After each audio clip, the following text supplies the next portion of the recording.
You're in the 06010.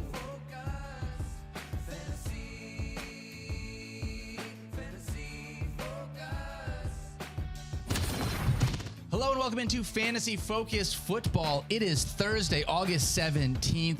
I am joined by Field Yates, Mike Clay. My name is Daniel Dopp. Thank you for hanging out with us. Field, I got one thing I want to lead off with. Okay. I feel like we got one rule on this podcast. Which is? You and I. There's Yeah. one thing that we talk about. Okay. It's fantasy football is fun. It It's is for fun. everybody. Yes. We want everyone to be included. Totally. And we don't antagonize the players. And then Mike Clay Clay decided, well, I'll tell you what, Mike, why don't you go ahead and give your opinion of what happened last night? Wait, let's make this almost like we're in court for a second. And Mike, you make your case and then we'll rebuttal. We'll be the other side. Okay, so what happened was I did an NFL piece. Okay. Right? It was not a fantasy article. Okay. And I ranked all the units in the NFL from 1 to 32 for each team. So running back is one of the hardest because every team is pretty happy with the running back situation. There's a reason guys like Zeke Elliott, Dalvin Cook, the list goes on and on, are essentially 1B running backs, right? Everybody's pretty strong. Sure. So when you get toward the bottom, you're like, there's some like good pedigree guys here, or like some Yeah. decent units. And I ended up 32nd in my rankings was a unit without much depth with a young, unproven player as a lead back, the Tampa Bay Buccaneers. Ooh. Rashad White, Chase Edmonds, undrafted Sean Sean Tucker's Tucker, probably going to yeah. make it. Keyshawn Can Vaughn I guess isn't what's gonna- next? Let me What? guess. You had like one disgruntled Bucks fan say Yes. something sort Actually, of yes. mean. You know, just one.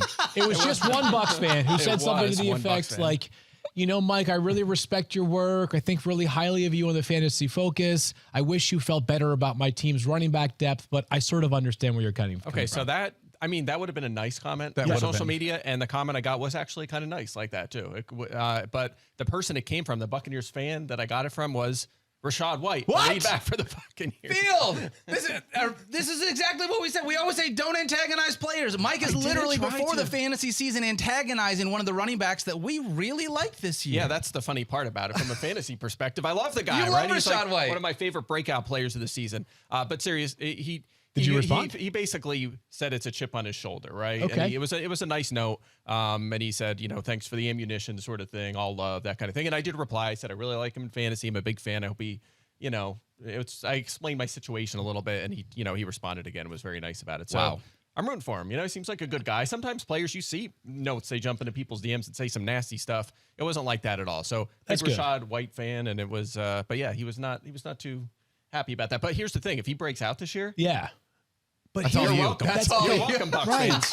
This is what I tell this all the time, and I deal with it less from players, but not oftentimes, but occasionally I'll get a note from an agent who will be mad about something that we said, right? Like you have my quarterback ranked too low, or you were too, that play that you saw you thought was something was actually a different thing, and it wasn't my guy's fault. And I tell them all the time, do you know who gets absolutely zero flack on social media?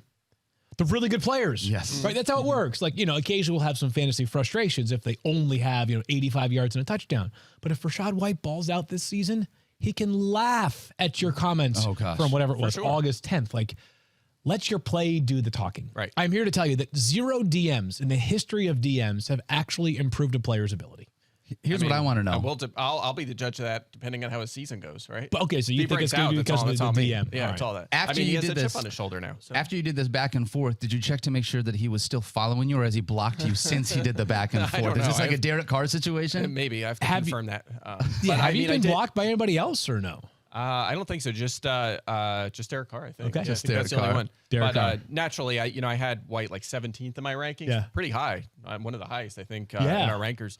So he's 7th now. I moved him way up. Seventh. Seventh. Way up. Moved him way- So, I so didn't Mike, actually I'm do that. imagining your first 2 rounds in any mock draft that you do, Garrett Wilson as Wilson. high as possible, Yes, yes. and then Rashad White in the second round. Yeah, Confirmed? Garrett Wilson the first round, White second round. I love If you it. get correct. stoned, you'll actually do that. Yeah, by That's the way, so Dan funny. Graziano did want Garrett Wilson in that draft. Wow. He confirmed it, huh? Yeah, I have sources. You have them sauces. I have sources. You got on the this. sauces, If you yeah. watch that draft, he just tried to deny it. Yeah. And I called him out. If you want to watch that draft, trust you can my sources. head on to YouTube right now. The entire mock draft from the Fantasy Marathon is available on it? ESPN's YouTube, so go was so check it much out fun. there. Yeah. It is a ton of fun. I'm glad you mentioned that. It's youtube.com/ESPN NFL. We're trying to get to 200,000 subscribers Yes. on that page soon. We've made a good dent in that goal recently. We also want you to know we have not forgotten about you at all, our podcast listeners. Please make sure that you continue to not just download and subscribe on Apple or Spotify or wherever you get your podcasts, but I know that you probably hear this a lot on podcasts you listen to. A review on either of those platforms goes a long way. Yep. And I have an idea. I want to see, hopefully like many of these, but if you do listen to the podcast, I would like to see people go to whatever podcast app they use. Sure. Go to the part where you rate and review the podcast. If you'd be so kind, 5-star review.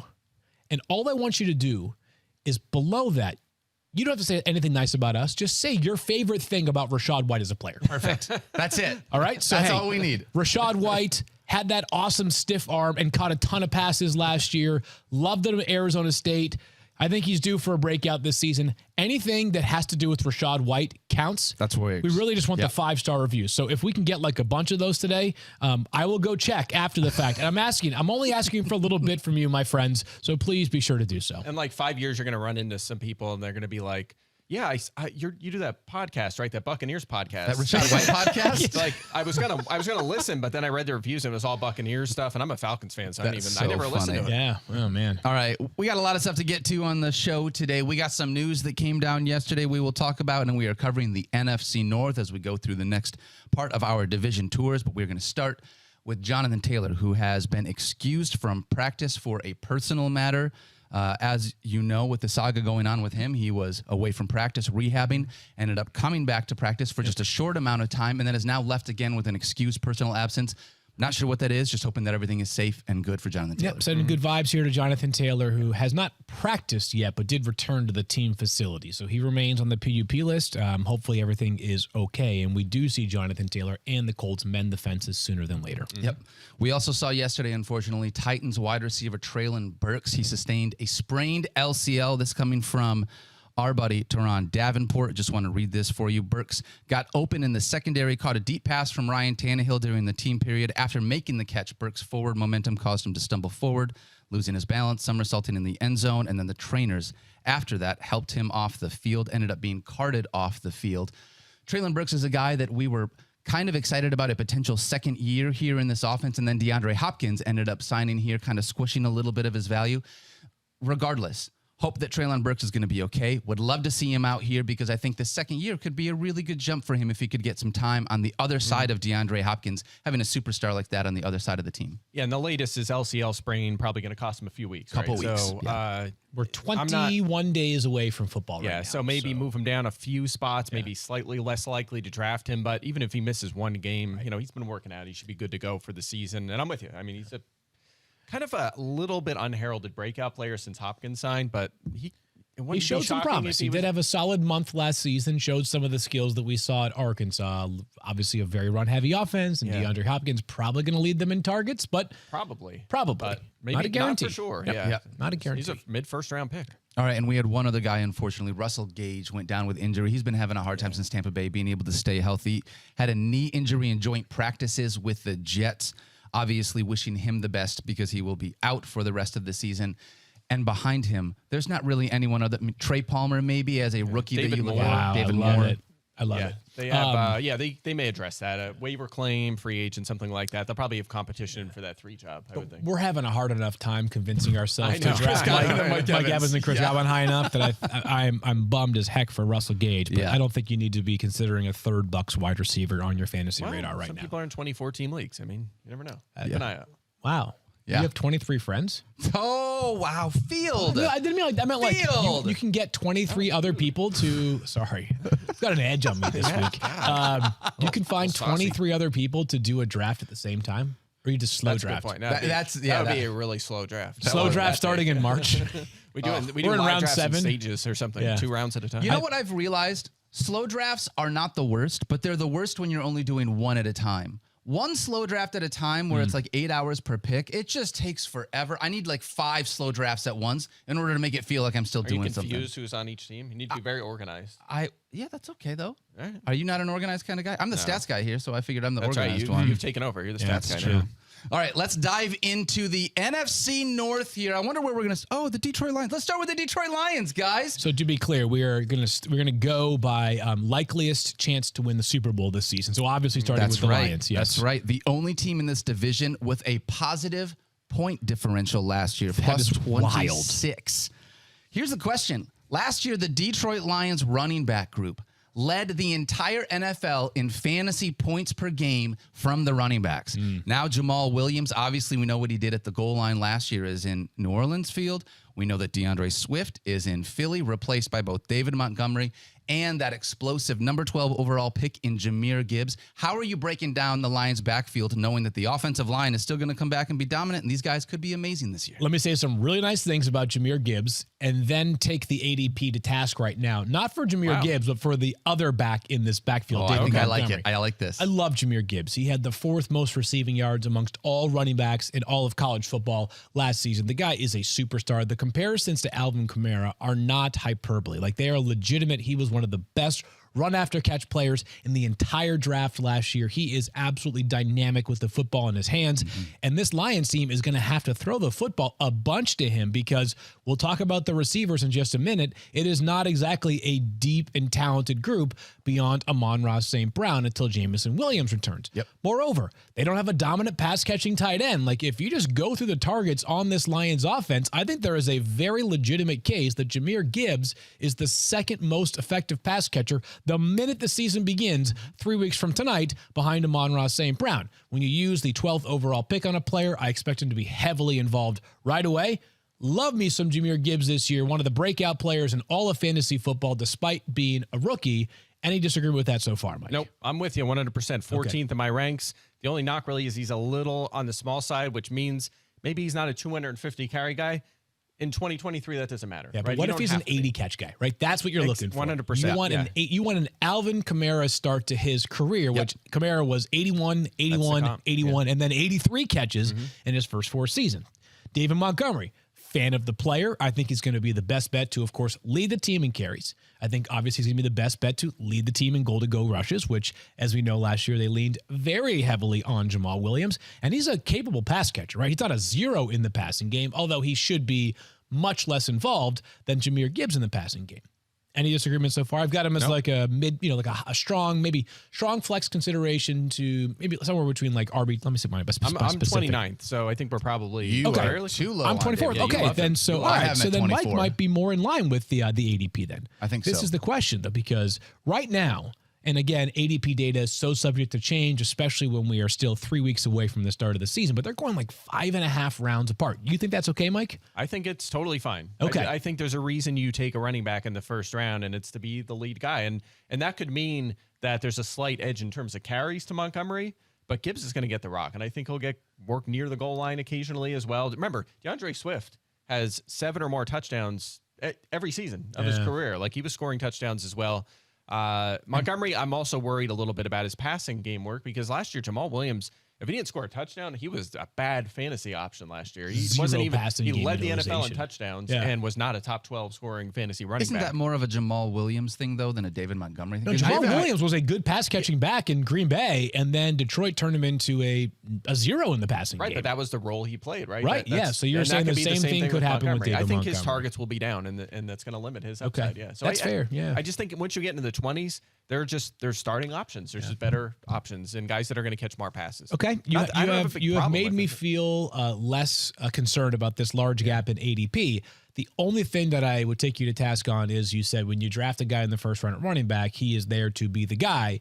This came like a month after they gave David Montgomery $6 million a year. So like, I do think this team is more intent on this being close to a 50-50 split in terms of snaps and potential opportunities than it would be for a team that uses a first round pick on a running back like the Atlanta Falcons with Bijan Robinson. Yeah, they're both going to be busy. There's no doubt about it. But again, I mean, Williams, like his touchdown production was unsustainable, right? At the absolute 100th percentile elite output. You can't count on that for David Montgomery. So if you knock the touchdowns, say 60 to 70% of those touchdowns, And again, Williams was not even an RB1. Right. You take some of that away from Montgomery, then he's like a fringe top 20 guy. That's where you have him ranked. I'm a little lower. Yeah. Because I don't see as much of an upside, but this is the difference, though, right? This is where we have to set. We all agree on this part. Like in fantasy football, at least in most leagues, they do not award points for finishing like 4th or 5th place, right? Correct. Yeah. Yep. They award points or they award something. I don't know. It depends on what league. It depends on what your league decides to award the winner.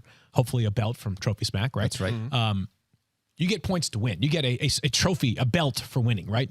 Jahmyr Gibbs is the guy that's got league winning upside. Right. Right. It's not David Montgomery, who I like a lot as a player, but like so many things would have to go right for him to have like even a top 15 running back season.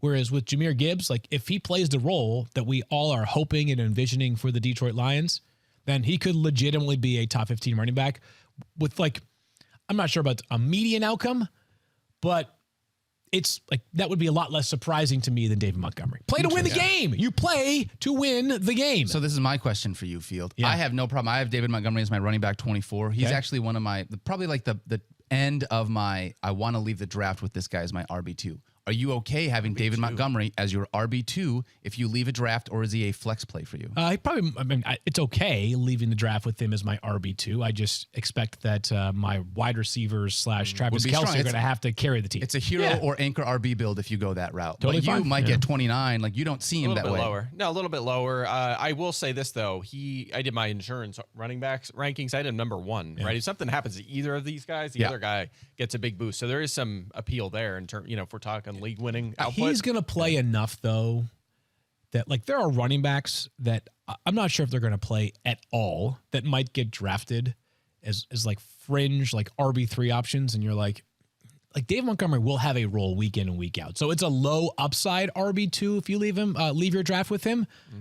It's still doable though. Like if you just crush it at wide receiver and tight end, it is doable. I would much rather have, I'm just thinking right now about the running backs that are around him. Like I'd much rather have David Montgomery than a guy like Cam Akers.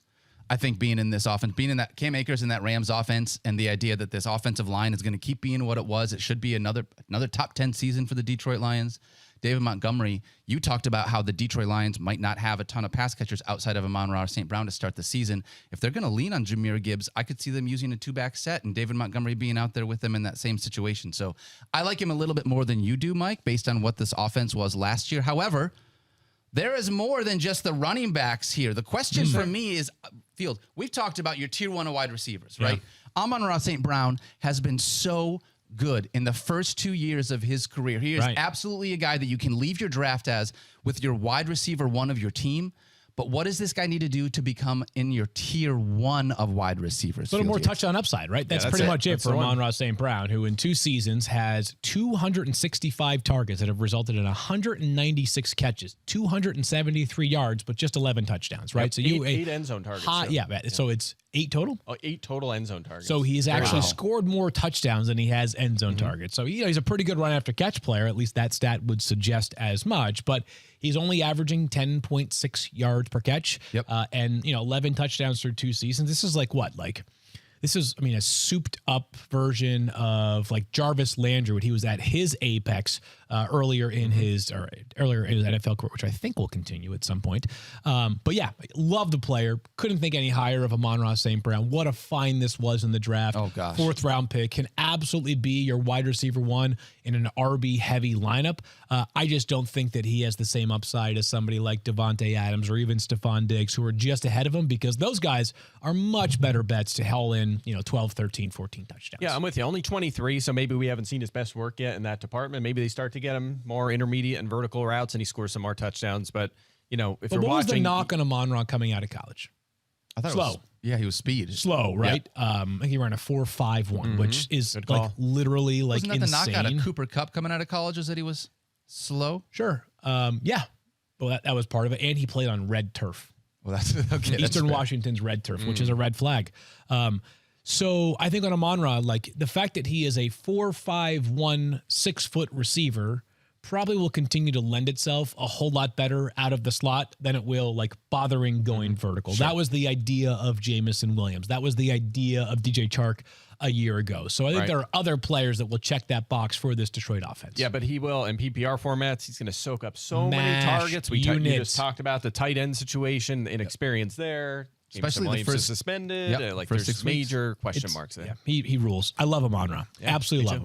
him. Do you think that understanding this offense and how good it was last year, having a guy like Amon-Ra St. Brown, last year, Mike Clay, Jared Goff was a top 12 quarterback 7 different times throughout the season. Is he someone that you could potentially use and wait at the quarterback position, or is that a little too far down the quarterback range? He's a tough one. I believe he was one of the names we talked about in our hard to rank show a while back. I have him 21st, and it feels so low. 21. But that tier is massive with guys that you don't want as QB1s, and it's pretty simple. Like last year, okay, 6th or better in pass attempts, yards, and touchdowns. 5th in QBR, right? Yeah, Do you awesome. expect him to play better than that? Probably not, right? As a passer, that's probably his ceiling in terms of his. Yeah, what that he's would be gonna produce. That's chasing big-time the numbers. that will be chasing like the 100th percentile outcome, right? He was QB 10 in fantasy points. So he was already, with all that, he was barely on the fantasy radar. It's the second best finish of his career. He's never finished better than 10th in points per game. And why? He doesn't run the ball at all. Hasn't rushed for a touchdown since 2020. He's never cleared 108 rushing yards in a single season. His last rushing touchdown was about 950 days ago. Wow. Yeah, it's been a long time. Did you do the math on that? Actually, I have a note here. I think Kyle did the math on it, like when we talked about him in the Hard to Rank show, and I just you saw added extra days. it was 888 days ago when we did that show. So now it's been what, 2 months? Shout out to Thirsty Almost Kyle. 1,000 Yeah, days. miss you, Kyle. Yeah, love you, buddy. But anyway, he doesn't run. That's not going to change. And I feel like that offense was at its ceiling last year. I think it's going to come. What? You're not gonna like that. I think the offense is coming back to earth a little bit this year. What do you mean? I really do. Yeah, it feels disrespectful to your point. Week 12 on, quarterback 4. Yep. Week 12 on, quarterback 4 behind only, you guessed it, Patrick Mahomes, Josh Allen, and Jalen Hurts. That's absurd, And right? we've seen that before, though. So, Blake Bortles being an example that pops right into my head as a guy that did something very similar, where he was right down the stretch, the second half of the season, had that tear, and then was never relevant again. How dare you compare Jared Goff to Blake Bortles? Dude, they're buddies. Are they? Oh, Yeah, I mean, they talked about that on Part of My Take recently. I mean, Blake's like, everybody loves Blake. Yeah, Doesn't surprise I me. get They were that, teammates, actually. too. I think they were teammates briefly with the Rams. I think Blake signed with the Rams before Jared Goff got traded. But anyways, yeah, I'm okay with the comparison because they're just two dudes. Yeah. Here's what's crazy. When was it? Lions play the Kansas City Chiefs 3 weeks from tonight. September 7th, opening the season. You know when the last time Jared Goff beat Patrick Mahomes was? I do. Monday Night Football back in 2018. That's Patrick right. Mahomes' first season as a starter. Yeah. So I think the score was 54-51. Is that was, correct? Yes. Yeah, it was. okay. But at that Goff had a time, night. who was Jared Goff throwing the football to? With peak Todd Gurley plus Cooper Kupp and Robert Woods, dominant offensive line, right? Like times they have changed a little bit. I know his team's even better now. Yeah. No, it's a great offensive line, and we love Ben Ben Gibbs, Johnson. we love Amon-Ra St. Brown, but different offense. It's just tough. I mean, he goes from the Rams where like we can't win with him. We have to move on and trade him with picks for Stafford. Then he has a terrible first year efficiency-wise with the Lions. And then last year he had a real great year. So who's the real Jared Goff? That's a great concern. question. You don't know who he is. So it's not a guy I want to start in fantasy. I realized 2 things. What was your number? How many days that you guessed his last rushing touchdown? 950.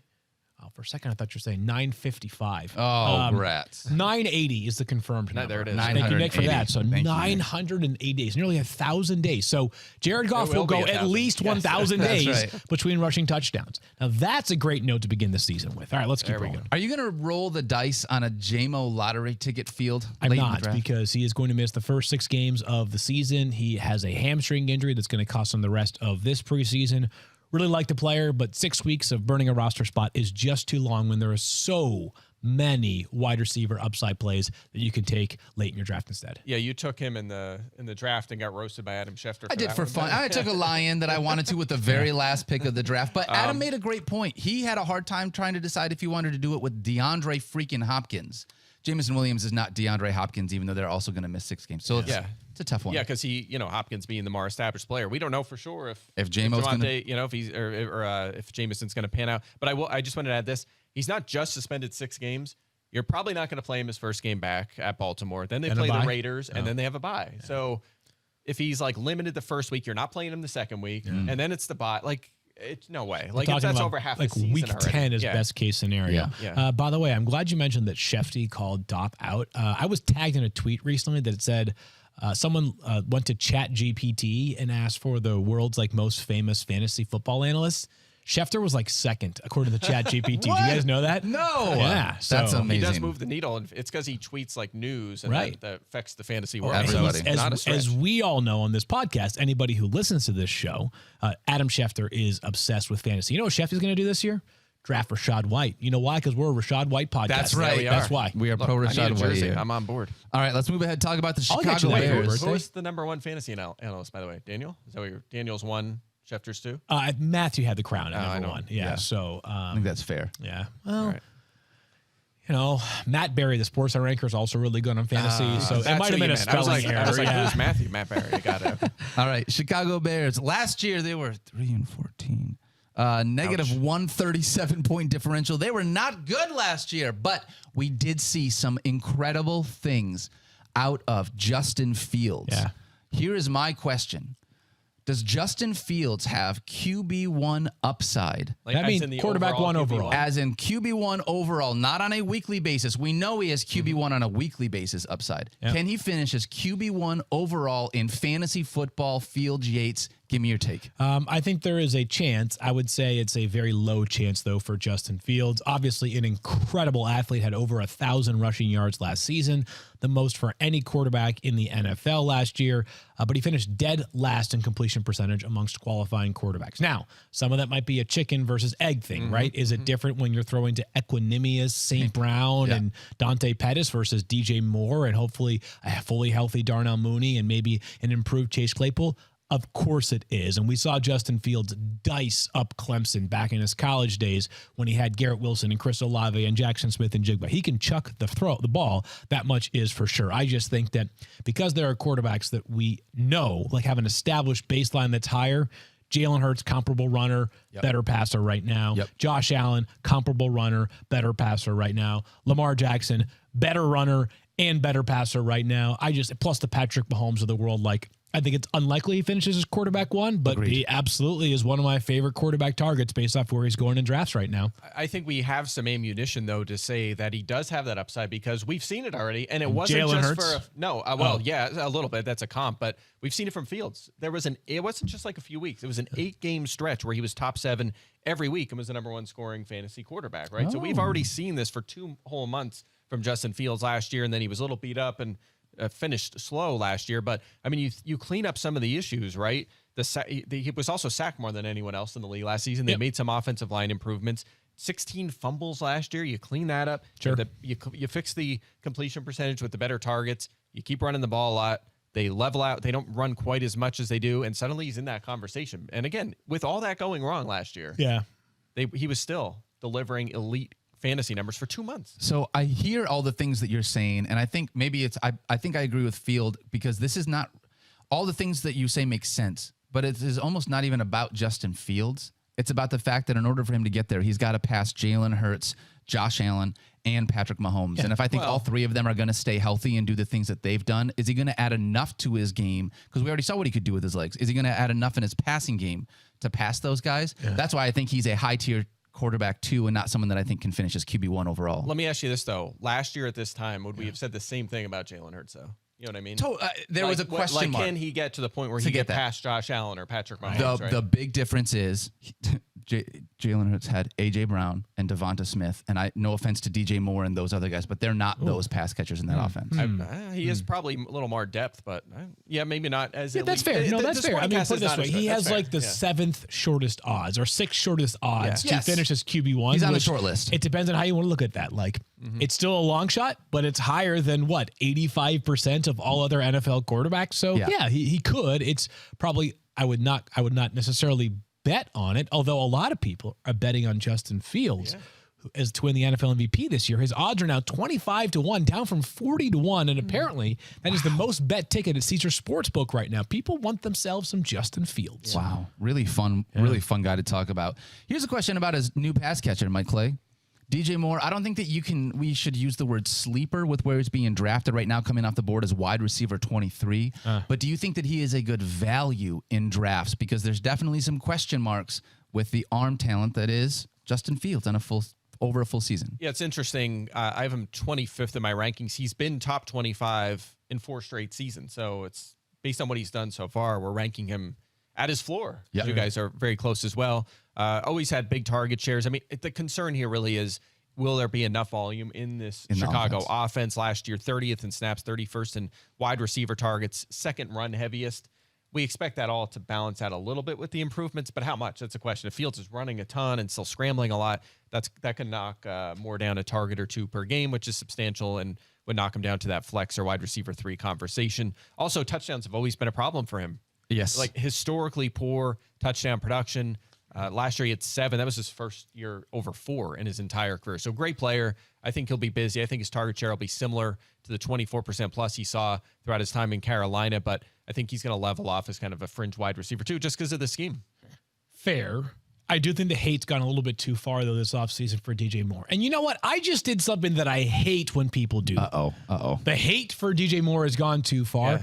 No one hates DJ Moore. Let me be clear about that part. So I'm going to throw the flag on myself, right? Like, I was like, what? Nobody hates DJ Moore. I just feel like maybe we haven't talked about DJ Moore enough on this podcast this offseason and so far during the preseason. Because if you go back, and I know that you can't just throw away years all the time, but if you want to throw away last year's poop storm of a team of the Carolina Panthers offense, and you look at the 3 years prior to that, DJ Moore, 5th in targets, 10th in catches, 4th in receiving yards.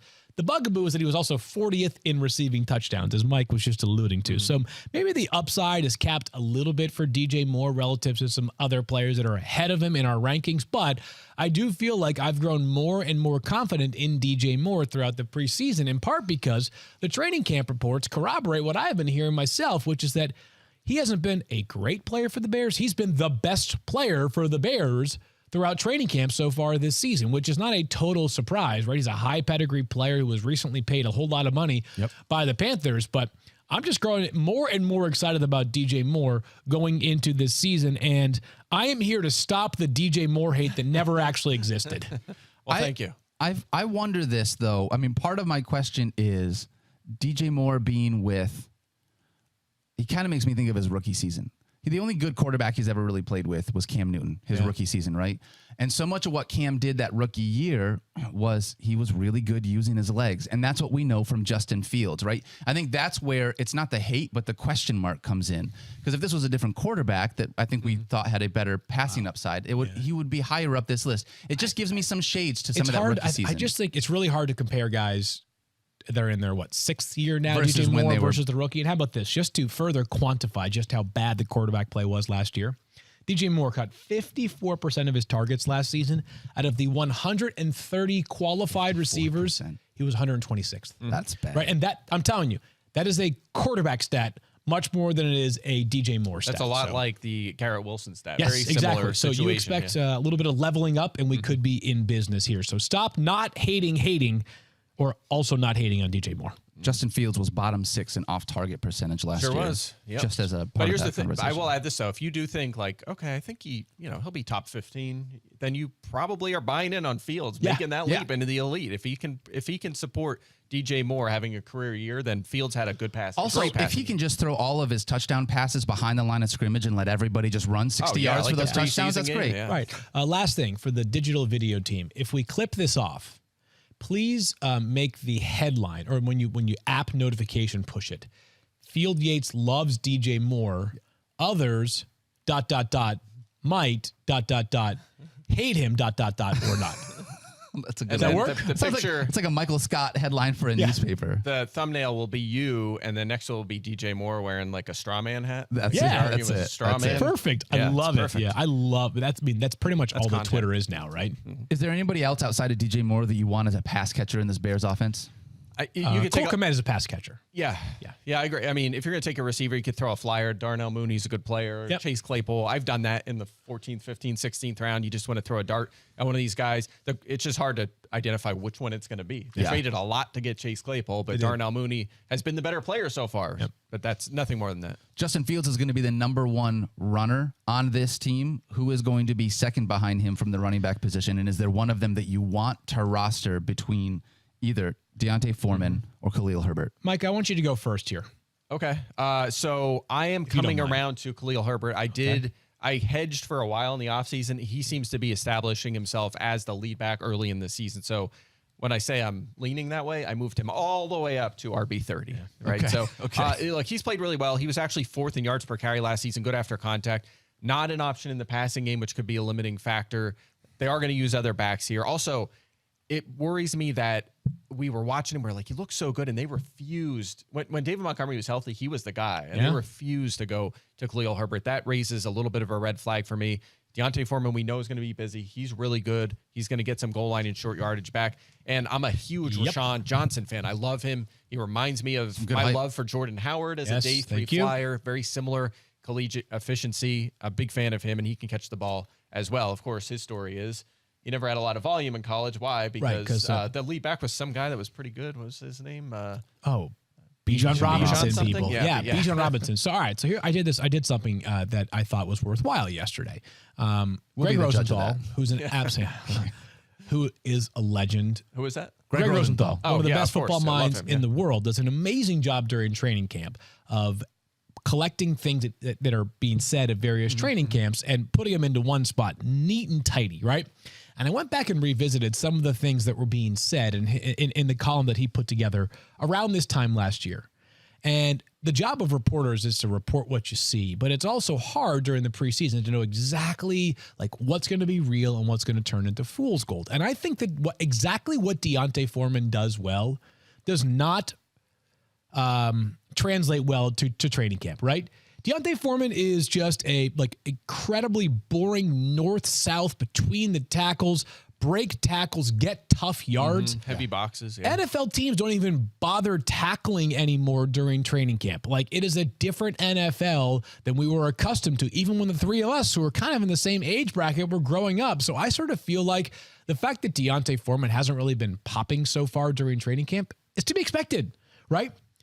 I know it was just a one-year deal. $3 million fully guaranteed. He's going to have a role. Like, I just don't believe, despite how much more Khalil Herbert has generated buzz this preseason, that Deontay Foreman is going to fade into the ether.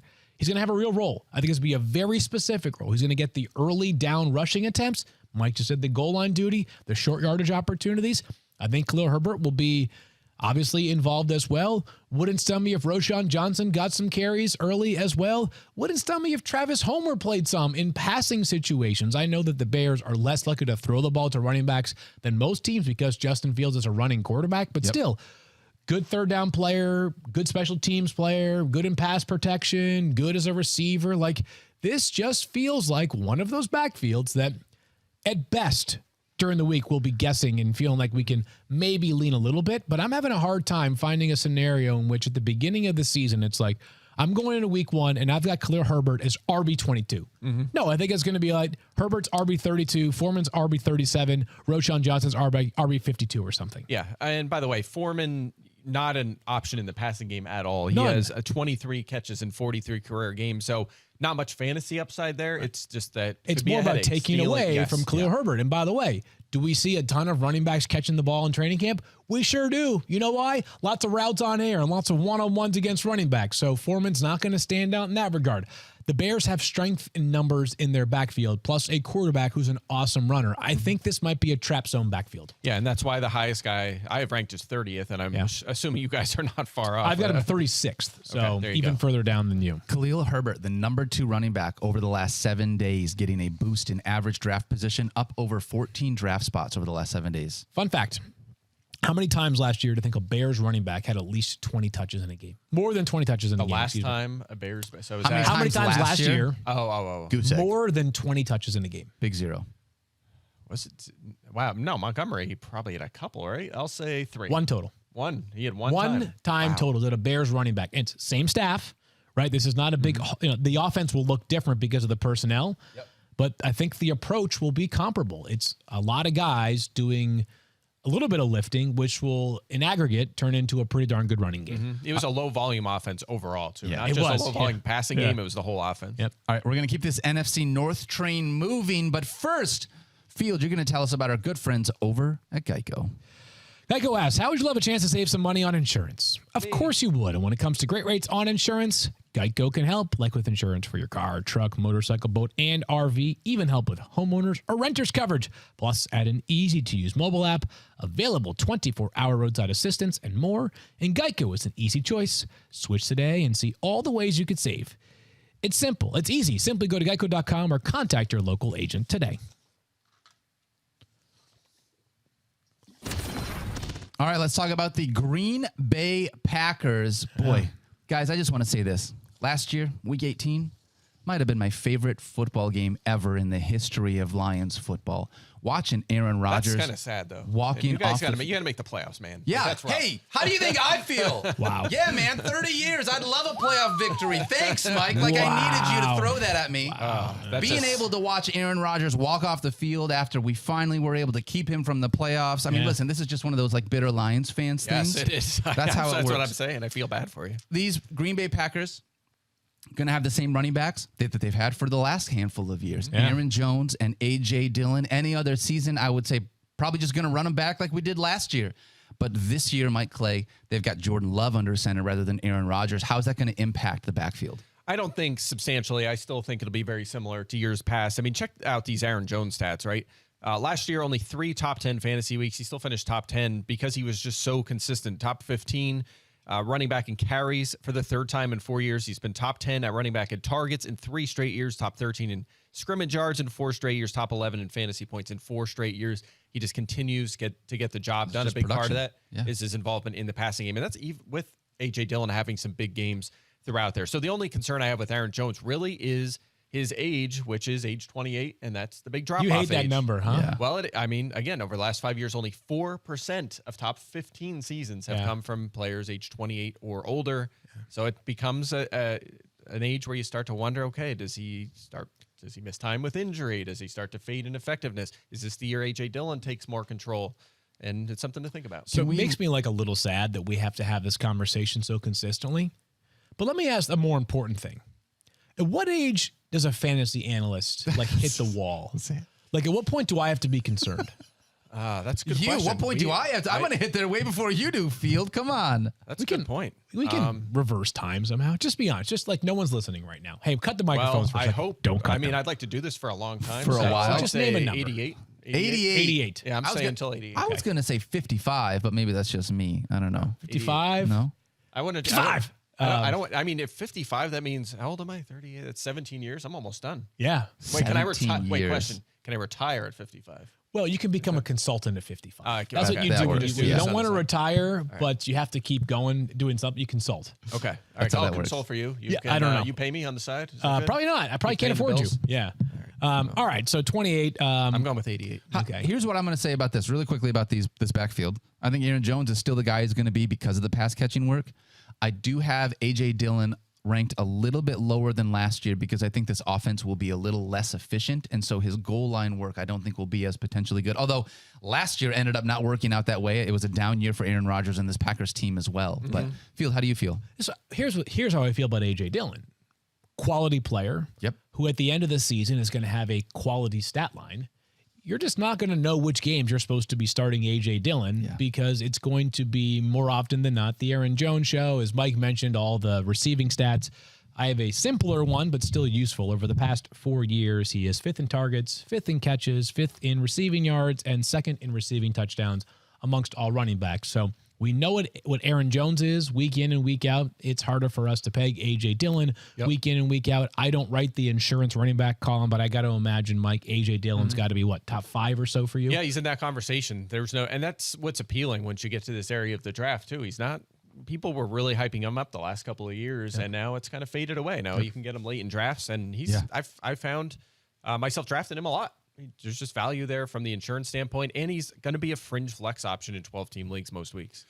All right, let's talk about these pass catchers then, Mike, because I think you and I see the main one a little bit differently. Field, I might need you to help us break a tie here. Christian Watson is a guy that you have really liked this offseason. Yeah. Let me go ahead and grab the mic in one corner. 5'9.5" from somewhere in Detroit, weighing, I don't know. Wait, 5'11.5". I don't know how tall he is. Okay. He's from Detroit. He weighs probably 180 pounds. It's pretty close. He's got a lot of tattoos. Hey, Daniel Dopp. And in this corner from the IBM lab, checking in at probably 6 feet tall. He's like 6'1". 6'1". Yeah. 6'1". He likes to swim and hang out with his daughters during the summer. He is Mike Clay. All right, so if you guys are wondering what we're fighting over, it's Christian Watson. You like him more than Daniel. Tell us why. I like Christian Watson. He's going to break out this season. Lock it in. Is he? Lock it in. Wow. Yeah, he's been working out at the gym. He's getting all jacked up for the season. Look, Week 10 last year took over a prominent role in that Packers offense. Yep. 8 touchdowns and was the 10th scoring fantasy receiver the rest of the year. The touchdown rate, obviously unsustainable, but his target share was pretty solid at 23%. And his efficiency metrics just through the roof. Think about this. 85th percentile or better at wide receiver in yards per catch, yards per target, average depth of target, so they're getting the ball downfield on top of manufacturing touches with carries for him. They were. Yards after the catch. Yep. Yards per route run. All of these things he Yep. crushed it in last year. Also, his competition, this is amazing. You look at their receivers and tight ends. Yeah. All of them. Do it. They are all, that's all just receiver. All of them entered the league this year or last year. Even the guys at the bottom of the roster battling for roster spots, all of them. Aaron Jones is literally their grandfather. Yeah. Yes. Based off what Mike just told us, how old Aaron Jones is. And I can add to that list the top 2 tight ends as well. Yeah. Joe Zeideger has been around a few years. He's a backup, but it is an extremely 100th percentile unit instead of youth at the pass catching situation. Watson looks good. They traded up a lot to get him in the second round last year. They featured him down the stretch last season. By all accounts, he's in for a big year 2 breakout. I don't know how you counter that, my friend. That's really easy. Those stats are just super Really easy. misleading. Misleading? What? Super misleading. Yeah. All right, explain this. Okay, so you said this. I'm loving this right now. Christian Watson, over the final 8 games of the season, was wide receiver 10. Super incredible, Wow, right? that's good. That seems good. Right. From weeks 10 to 13, he was wide receiver 3, averaging 24.8 fantasy points per game. Okay. 10 to 13. That's where he scored all 7 of his touchdowns. Okay. Wide receiver 3. Weeks 14 to 18, he was wide receiver 44. Okay. He averaged 9.6 fantasy points per game. Are you super stoked about a guy that averages single-digit fantasy points per game over the fantasy playoffs, I think? I saw a 4-game stretch with a guy named Aaron Rodgers who wasn't even good last year. And I see Christian Watson remorse for the being Jets? terribly vexing because all I saw was a small sample size. This is And now great. I don't feel like I don't have the same faith that you do. You know what? That's a good point, actually, because there was that month where Justin Jefferson had was down. I'm actually going to move. I'm not going to draft him this year. Christian Watson is Justin Jefferson. We'll Heard just it here first. Let's cut down the sample to just 4 games of Justin Jefferson. He was trash. You want to look at the great. whole I season? love this. I'll look at the whole season. How about of we look at Christian the Watson. whole sample of Yeah. Watson as a starter? That was pretty good. Was yes, he did have some extreme touchdown luck. Then he had some bad touchdown luck in the second half of that, but volume was good. I like the target share consistently. The target share, I think, actually went up. 24.8 fantasy points per game, 9.6 fantasy points per game. I do not have faith that he is going to be the 24.8 guy with Jordan Love under center as the deep Guys, threat. I'd rather guys, have Romeo Dobbs. This is what we have to do. Whoa. Okay, hold Romeo on. Dobbs, I'm not part of this conversation. I retract that reaction. It's time for a board bet. Yeah, it is. Let's go. Where do you Is have it Christian not? Watson, Mike? Yeah. I have Christian Watson at, that's a good question. I have him 20th on the Okay. note. And 20th. Daniel has. Yeah, that's a discount. He's going to be I have Christian Watson, I believe, at wide receiver 29. Okay. Wow. 29. So, all right. the #1 receiver for For who? For who? the Packers. For whom He's the the number bell 1. tolls. What did he All do right. for Can't me over the believe you have fantasy him that low. playoffs last year? Hold on, 9.6 fantasy points per Sorry, Fields. Hold on. Sorry, All right. Fields. You're That's right. okay. This is great. This is great. So, are we okay? So, if we set the over under 24.5, Yep. if he's a top 24 receiver, Mike Clay wins. Not a top 24 receiver, Daniel Dopp wins. Yep. Sound good? Sounds like a plan. Yeah, are Points we per game doing, basis? We're 8 doing, game minimum? Is this points per game? Points how per do we do it? game. Points Eight per game, game, right. right? Okay. Minimum 8 games. By the way, just make that the standard going forward Yep. for Yeah, board that's bets. Points per smart. game, Okay, so 8 I games have to minimum. say Yeah, it. Good. 8 I like games, that. points per game. Mike Clay, say the thing. I think Christian Watson will finish better than 24.5 in fantasy ranking on points per game basis, minimum 8 games this season. I think that Christian Watson will finish outside the top 24 at wide receivers with a minimum of 8 games played in fantasy points per game. Put it on the board! All right, here's some good news. The live reaction from the YouTube chat, 65% agree, with Daniel Dopp. That's right, baby. All right, so we'll Man find of the out. people. Look, this is great news because I can get him in all my drafts. Like I don't. You can have jokes him. on you guys. Last question about the young Packers. You know how like rookies have to carry the shoulder pads for veterans out to practice? Which Packers receiver is responsible for carrying Aaron Jones' cane around the locker room? Well, the funny thing is, they're like guys older than Christian Watson will be carrying his stuff around. Yeah, right. He's So young. It's incredible. All right, we ready to do it? We ready to do our random tight end that needs to be on your radar more than perhaps he is right now? I already said Josiah Deguara. I think. Okay. Oh, wow. He's an H-back, Mike. So That's he gets right. that H-back fair tag. point. Give it to me, Field. Luke Musgrave. Second round pick out of Oregon State. Yes, they did use a third round pick on Tucker Kraft out of South Dakota State, who I love Tucker Kraft. But let's go back to Luke Musgrave here for a second. Superb athlete who was a little bit limited down the stretch of his final college season and a little bit in the pre-draft process as well because of a back injury. But this guy is a freak athlete who has been checking all the boxes so far in training camp. Our colleague Rob Domofsky had a great article about him yesterday and how excited the Packers are. And if you care about things like preseason utilization, when the Packers starters played in their first preseason game, Luke Musgrave was on the field for every snap. He had 3 targets in a very small sample size. He has piqued my interest. All right, let's move ahead. Talk about the He's Minnesota. piqued my interest so much I've got him as tight end 23. Yeah, I was gonna say. Hey! I'm a little lower than that, but fair enough. By the way, Mike. your boy Romeo Dobbs. We didn't even have to talk about him. He's so far off the radar. And Yeah, he's free. I can get him in the 15th round of drafts right before I take my defense. He was 4th in drops last year. Is that good? Is that a good? Like you get fantasy points for drops? I don't know if that's good. Oh, okay. I don't know. believe That's we just get anyway. fantasy points for drops. Yeah, it's again that same league I was talking about yesterday. It's with Mike Golick Jr. It's a points per pancake block league. Yes, and you get points for drops as Yes, well. you do. Okay. Yeah. Yeah, interesting. Yeah. Interesting. Interesting. All right. You know, he wasn't even in the top 50 when he was actually playing last year, and then then they were like, "Oh, well, you're not that good. Christian Watson's great, so we're just gonna." Christian you be a Watson. I don't situational think the player." word, I don't That's so think weird you how can that use the happened. word great with This- And Christian then they Watson. drafted a receiver in the second round this year Let's as talk well. about, I know, and now Christian Watson's plummet's going to value because of it. love this. So I let's talk love about the everything about Minnesota this. Vikings. Field, I think Oh this my is how God. it works. My favorite thing just happened division right now. favorites. The Minnesota Vikings were out over their skis quite a bit last year. 13-4, but a -3 point differential. Honestly, how many teams are that's 13-4 incredible. with a negative point differential? One of the truly great stats of all time. A 13-14 with a negative point differential. That's right? so like, that unreal. is ridiculous to me. Yeah, they got well, they won a ton of close games, and we have seen year over year that it's really difficult to continue to win close games. The Las Vegas Raiders showed us that from 2021 through 2022. So the naysayers of the Vikings might be able to sort of have their moment this year. Let's not be labored with Justin Jefferson. We all have him as the highest ranked player in fantasy, highest ranked wide receiver. He had 7 games with 30 or more fantasy points last season, the most in the NFL. There is only one thing that we are keeping on our radar with Justin Jefferson, and this is what Adam Schefter told us to watch during the fantasy marathon, is Justin Jefferson is eligible for what could very well be the richest contract for a receiver ever. It is not done. If it is not done on the doorstep of the regular season, will he play during the beginning portion of the regular season? I am mentioning this. I am not sounding the alarms yet, but I just want to mention it because if it becomes a problem later on in training camp, we will once again be able to tell you that Adam Schefter knows all. Mm-hmm. Yeah, he said if he had the first overall pick and maybe second or third, he would not take Justin Jefferson right now.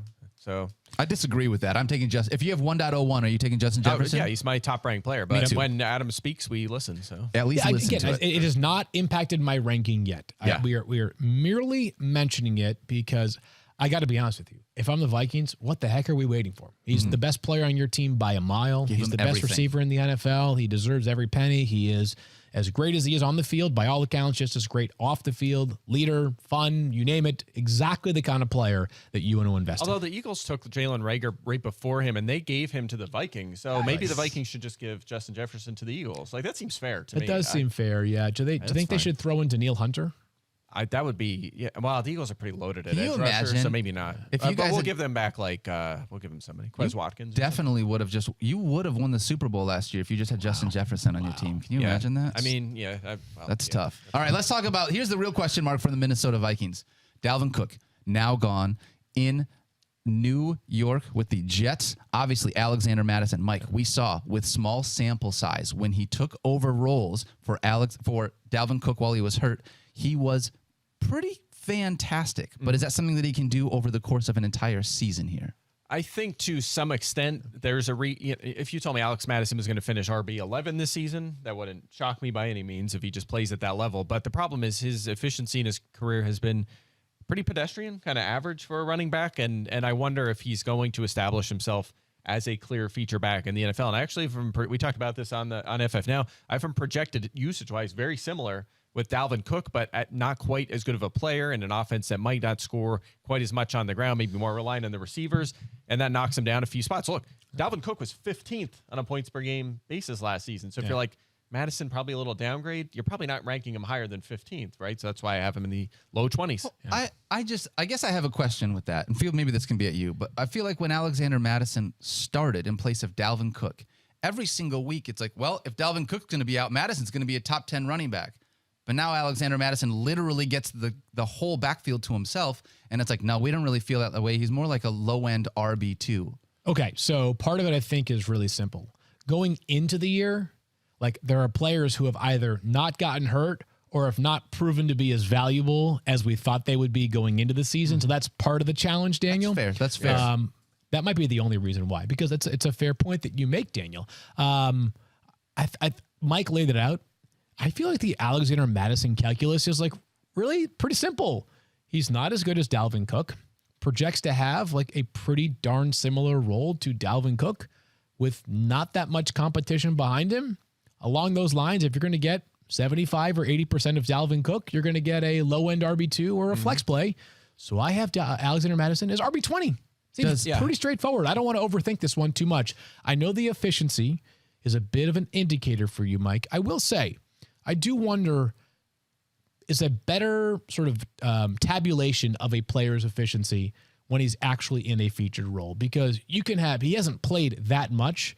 You can have a couple of games where like you get 5 carries and they amount to 9 yards because you're never really in a rhythm. And that might be enough to drag that efficiency down a little bit. That's fair. But I feel like we use as an excuse all the time the other way, which is kind of the point I was getting to, which is that sometimes if like the Tony Pollard analysis, which is, yeah, his efficiency's elite, but he's only getting 8 to 10 touches, and he has this, he has fresh legs, running against lighter boxes, maybe in garbage time. We use that all the time. So this, Madison's been in that situation, and his efficiency is not great. And that kind of goes to my point, which is we were so high on Madison when Cook was out because we knew he was going to slot right into that role, and he it was just for 1 week of 20 touches, not a full season. That's a different conversation. We have not seen him established as a good player for a full season in the NFL. He's been a backup, and he has not really pushed Dalvin Cook at all in 4 years in the league. Is there somebody behind? He pushed him more under the previous coaching staff. It felt like last year there was a certain affinity towards Dalvin Cook that I don't exactly know the specifics behind it, but when Dalvin Cook was still on the roster, this front office, and by extension this coaching staff, did make sure that they found a way to keep Alexander Madison as a free agent. Not crazy money. 2 years, up to $7 million, up to $8 million, but still, in a terrible running back market for a team that had a lot of cap concerns at the time, they could have easily let him walk. Is there anybody behind Alexander? Like Alexander Madison doesn't have someone as good behind him as Dalvin Cook did in Alexander Madison, right? We're not thinking about that with those running backs. Really or not. I'd say Ty Chandler probably the favorite right now. Yep, but not a guy we're super thrilled with. They had Kareem Hunt for a workout, right? They did. Yeah, he's so a they name to could watch. be sort of keeping their eyes out for a potential veteran addition on the running back market. Field, another guy that the Minnesota Vikings also need to find a way to pay is TJ Hockensen. It's not just Justin Jefferson. He came over and was fantastic once he got there from Detroit. He was a top 3 tight end for me last year. He's a top 3 tight end for me this year. How are you looking at TJ Hockensen? Sounds about right to me, because after he got traded to the Vikings from weeks 9 through 17, you kind of throw away week 18 because so many players are out. How's this for TJ Hockensen's production? 9.6 targets per game. He had the second most targets amongst all tight ends. He had the most catches amongst all tight ends, and he had the second most yards amongst all tight ends. When he was second, you can guess who was first. It was Travis Kelce. He was an elite player for the Vikings upon being traded. Tons of volume, and this team probably projects to pass the ball a lot again this year, and he is either going to be the second or third highest targeted player in an offense that might throw the ball a total of 700 times this season. That'll probably be top 6 or 7.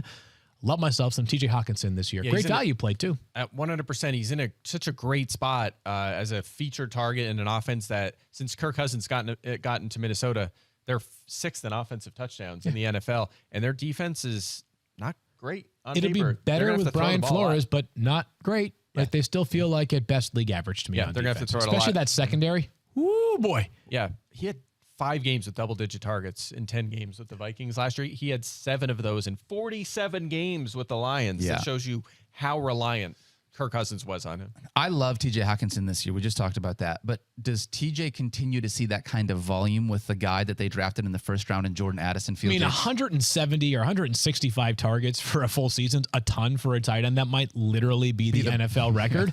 But I think 7 or 8 targets a game is totally reasonable for TJ Hockenson, because the guy that they drafted in Jordan Addison was replacing Adam Thielen. So it's not like Addison is being added to what they already had in place. Yep. Do you see him as a guy that you could use potentially? I think you're pretty big on Jordan Addison this year. He's my guy. That is your guy. Yeah. That's my guy. That has become your guy. And worth noting that he's my guy amongst like Chris Olave is my guy. Sure, Fields' favorites will be coming out, I think, at some point early next week. Had to dust off the keyboard and get my writing skills refined recently. But Addison is the guy. I like to sort of find a rookie per year, especially amongst those wide receivers that I think could be in line for a massive and potentially early impact. Addison, I should note, in the concussion protocol right now, sounds like he'll be available as soon as Monday, so just 4 days from right now. But great player. Won the Biletnikoff Award back in 2021 when he played for Pitt. That's given to the best college receiver in D1. Had a massive year with Kenny Pickett. Transferred to USC, played with Caleb Williams last year, by far their best receiver as well last season. I think he's a really good route runner. Good enough after the catch. Not a premium athlete, not a huge guy, but good footwork. Just like the talent all the way around. And what do we know about playing opposite of Justin Jefferson? You are not going to be getting a bunch of disadvantageous looks. So they throw it a ton. They need a second wide receiver with Adam Thielen now playing in Carolina. Yep. I think he's a really talented guy. I am in on Jordan Addison. I have him as wide receiver 35. I believe like 7, 8, or 9 slots ahead of consensus. Yeah, I'm at 44. I think the only red flag on him was the combine. He ran a 4.49 at 179 pounds. Right. That was one of the worst speed scores. That's a concern when you're small like that and you're kind of slow for that size. That's a red flag for receivers. So that's the only thing that made me raise an eyebrow. Yeah. But you're right. The college production. Off the charts college production. He averaged almost a touchdown per game. Again, at that size is incredible. So I'm with you. And in a good situation, obviously. Great situation. Those 4 first-round wide receivers all have a ton of talent. Mm-hmm. I think that by far the best situation is Jordan Addison. I'm in on him. I am in on Jordan Addison. He is my – I know we have to use the term, not totally crazy about the term sleeper, but he is my wide receiver sleeper this year because I have him going much higher than others do. Really quickly, and we're not going to talk about it, but Kirk Cousins, one of the safest quarterbacks in the game. 10 games last year as a top 12 quarterback, in case you wanted to wait at the quarterback position. Yeah, I was going to say, over the past 3 seasons, his number of top 10 finishes, 7, 8, 6. Yeah. Right? I mean, the upside is probably tapped, but, he could end up as quarterback 11 or 12 this year, and I would say, yeah, sounds about right. All right, Minnesota Vikings, 8.5 win total. Mike Clay, you going over or under on 8.5? I have them at 8.2, but I have them winning the division at 8. What? Yeah. Winning the division? 8 or 9 wins this division. Get the heck out of here. You're kidding me. No. You got the Vikings winning the division. I think the Can we board Vikings. bet that too? What a We can board bet whatever Vikings we or Lions? want, right? Vikings or Yes, Lions, Vikings or Lions. I'll take the Vikings. Lions will absolutely win this division. I think got- it is a toss-up between them two teams, but it's very, very close. I think everyone's kind of on the Lions bandwagon and off the Vikings, but I think the rosters are very similar. I will go with the Vikings to win the division as well, Daniel. I'm sorry. Yeah. Sorry. I can't believe you guys are taking I a was on an 13 and island. 14 with a negative point differential to do it again a second year in a row. That just That is just bizarre. me and the numbers guy. I just don't see that happening again. I'm going to take it under 8 wins. I'll take over 8 wins, but not winning the division. What about the Packers? 7.5 wins. Nope, not making the division. I will go with 8 wins, though. I'm at 7.4. So what is their line? 8.5? 7.5. Oh, yeah. So I'm not betting that one, but I guess I'd go under. I will take the under and not making the playoffs. The Chicago Bears also at 7.5 wins. Mike Clay, you going I'm at over 7-7. So Yeah, 8-win team. Yep. 8-win team. All right, the Bears make the playoffs. Nope. close. 1 team in the playoffs from this division. Yes, agreed. Oh, that's so Oh, weird. no, I have 2. I have the Lions taking a wild card. Lions? Week conference. Win projection 9.5. You obviously Under. when I remember back in April, Mike, you said this was not an 8-win team in April before the draft. Not I an just hater. want you to, yeah, you said that. I got the receipts. I want you to know that all of Detroit Lions fandom that listens to this podcast also knows you said that the Detroit Lions would not Mike, win 8 games. do me a favor. Check your DMs after the show. Yeah, right. I'm gonna get messages from Jamison Williams today and That's, Khalif Just Raymond. call him slow and see what Just happens. saying. Yeah. Jameson Williams is slow. 9.5. So you have under 9, under but wild card. Yeah, the conference is this week. I and think you they have can it get in. under. I'll go. I think I had the Vikings at 9 wins and win the division. I think they win by virtue of a tiebreak over the 9-8 Detroit Lions. Yeah, I'm going to take over. I'm saying 10 wins and they win the division. You guys are you ridiculous. have no a choice toss- it but really to is say a over. toss-up. Yeah, I mean it's maybe the most competitive weird division in all of football. Yeah, that's right. All right, this was really fun. We're going to be back tomorrow. Yeah, we are. Mike, are you going to join us tomorrow? Sure, if I'm allowed back. I don't know. Do you I'm not think- sure. I'll think about it after all of this Lions slander. Yeah, whatever Rashad White's NFC agent says. South podcast. That's tomorrow. right. Preview. NFC South. Yes. We'll give you any news that we get. We love you guys. Thank you so much for hanging out with us. Don't forget to love each other. Be kind to yourself. You have earned that. We will see you guys tomorrow talking NFC South. Sweet. Peace. I think you should leave. I get it. Are you kidding me? The Great Detroit show. Lions are not going to be a playoff team. No, I have them in the playoffs.